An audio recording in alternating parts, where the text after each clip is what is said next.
You often see two people with the exact same talent and work ethic, yet one gets promoted faster and builds a wider circle of friends. The hidden variable driving that separation is social execution. We call this charisma. People treat it as a genetic lottery ticket, but psychologists view it as a specific set of learnable habits. It is entirely based on how you make other people feel. Pause and picture the most charismatic person you know. Do you think they were born that way, or did they learn it? Let us know in the poll on screen.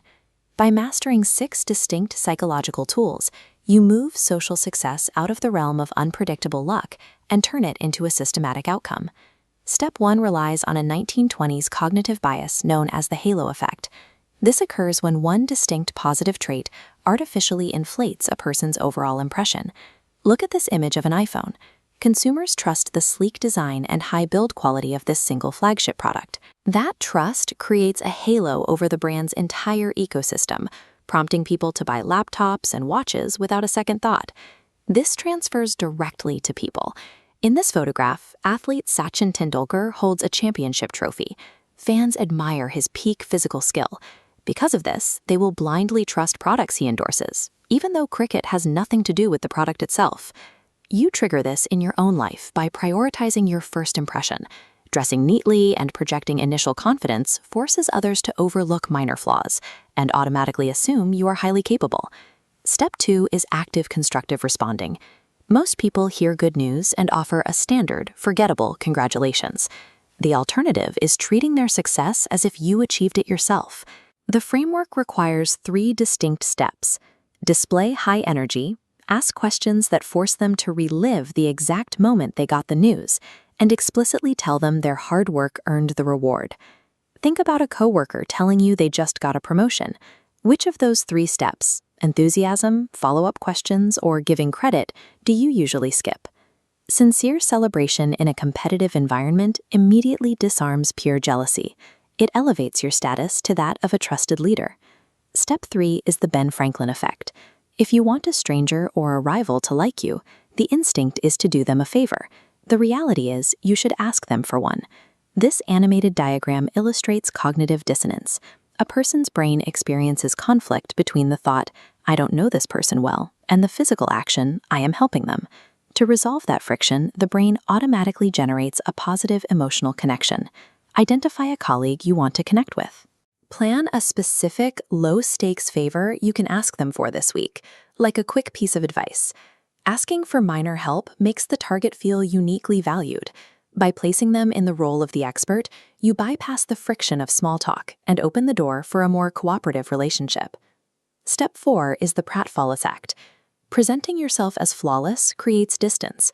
People interpret extreme perfection as a robotic threat, which makes them feel intimidated. Watch this professional at their desk. By casually spilling coffee and immediately laughing off the mistake in a relaxed manner, their likelihood spikes. Research proves that a minor physical blunder humanizes highly competent individuals. Mentally practice your response to your next small slip-up. Choose to laugh at the dropped pen or the forgotten word rather than tensing up. Strategic vulnerability removes the intimidation factor. It allows people to feel comfortable around you because they no longer feel the need to maintain an impossible standard of perfection themselves. Step 5 is making them the smartest person in the room. Trying to prove your own intelligence often triggers defensive behaviors and quiet resentment. Shift the intellectual spotlight. Listen silently without interrupting, explicitly state that you value their judgment, and broadcast their small wins to the rest of the group. Formulate one specific sentence of public praise right now. Plan exactly how you will deliver it to a teammate today. Every person has a deep unmet desire to feel important. Fulfilling that desire for someone else is the most efficient way to earn their loyalty. Step 6 is the scarcity of speech. In economics, scarcity creates value. In conversation, the more you talk, the more common your words become. High-status behavior in a meeting involves remaining silent, absorbing everyone's viewpoints, and speaking only at the very end to deliver a definitive summary. You apply this directly through the 2-second pause. When asked a direct question by a colleague, hold direct eye contact and deliberately wait 2 full seconds before giving your answer. Active control over the conversational pace projects authority. It retains an element of mystery that makes people lean in. This 6-panel matrix provides a comprehensive toolkit for social interaction.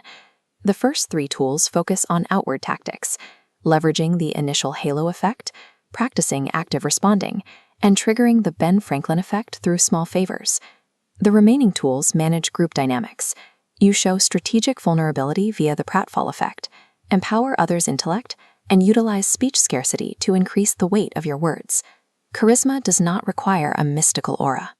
It is the cumulative result of executing these 6 psychological habits consistently over time. At its core, charisma is entirely about making the person standing next to you feel great about themselves. Select exactly one of these 6 tools from the grid. Commit to consciously implementing it in your very next conversation today. You now have the specific tactical adjustments needed to change how you are perceived by those around you. By taking deliberate psychological action today, you immediately begin to change the emotional temperature of your interactions, leading to more productive and cooperative professional relationships.